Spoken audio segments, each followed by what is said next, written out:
யாரிடத்தில் யாருக்கு ஒரு காதல் வருமோ, பூமி எதிர்பார்த்து மழை தூறல் விழுமோ, காதல் வர கால் விரல்கள் கோலமிடுமோ, கை நகத்தை பல் கடிக்க ஆசைப்படுமோ, எதுவுமே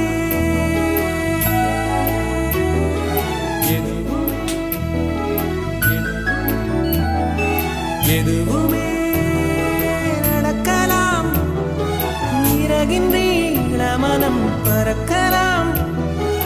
இதுவரை விடுகதை, இனி வரும் கதையொரு தொடர்கதை. வேண்டும் வசந்தம் வாசல் வரலாம்.